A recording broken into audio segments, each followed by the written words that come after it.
but real conversations, right? How when real conversation takes place, when honesty takes place, when the truth takes place, God begins to move. So let's look at John chapter 11, verse 17 through 40. Anybody got it? Okay. It says, now this is obviously with Jesus talking to Martha and Mary, right after their brother Lazarus has died. You know the story. Jesus waited until he was actually dead before he came to help. Okay. It says, then when Jesus came, he found that he had lain in the grave 4 days already. Now Bethany was nigh unto Jerusalem, about 15 furlongs off. 2 miles. That's about 2 miles. 2 miles. Well, all right. Thanks. Very close. Very close. And many of the Jews came to Martha and Mary to comfort them concerning their brother. Why? Because he was dead. Then Martha, as soon as she heard that Jesus was coming, listen now. Then Martha, as soon as she heard that Jesus was coming, went and met him, but Mary sat still in the house. Then said Martha unto Jesus, Lord, if thou hadst been here, my brother had not died. Right? Now she went straight to him. She got right to the point. And she's like, yo, had you been here, my brother would not have died. Now this is of a certainty. Because she's talking to the Christ. Of a certainty. If Jesus would have been there, Lazarus would not have died. She did not lie. Right?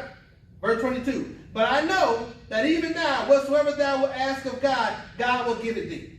Jesus says unto her, thy brother shall rise again. Now listen, I want you to see something very important here. She went right to the point. She said, yo, if you would have been here, my brother wouldn't have died. But then she backed off. She didn't really want to have that conversation with Jesus.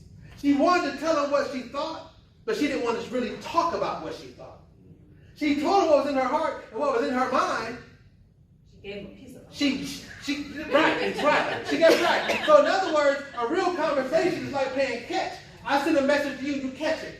And how I know you really got it is once you catch it, you throw it back. And I know you received it. So she didn't throw that message to Jesus. She threw that message at Jesus. Y'all understand what I'm trying to say? She didn't want to go there with him. She wanted him to know, my brother's dead and it's your fault because you weren't here. But you are the Lord. I ain't trying to get you mad. I ain't trying to offend you. I'm not tripping. I still love and still respect you. But I know even now you can do it, whatever. She's just talking religious now. She backed off. Y'all see what I'm trying to say? She backed off from the real conversation. Then Jesus says unto her, thy brother shall rise again. Martha says unto him, I know that he shall rise again in the resurrection at the last day. Jesus said unto her, I am the resurrection. Y'all hear this? Jesus said he's going to rise again. She said, I know he'll rise again the last day in the resurrection. Jesus said, no, I am the resurrection. And guess what? I'm here now. Right. So I am the resurrection and the life. He that believeth in me, though he were dead, yet shall he live. And whosoever liveth and believeth in me shall never die. Believest thou this? Do you believe this, Martha? This is what she said. She said unto him, yea, Lord, I believe that thou art the Christ, the Son of God, which shall come into the world. That's not what she asked him. That's not what he asked her. He didn't ask her that. So what did she do? She didn't want to have a conversation with Jesus. She didn't want to go down to that deep place. She wanted to let him know she was mad. She wanted to let him know that she was sorry. She wanted to let him know that he messed up, that she caused him pain. She wanted him to know, I am mad at you because you screwed up. But I'm not trying to have a conversation about it. I don't really want to talk about it. I'm just going to hide behind religious jargon.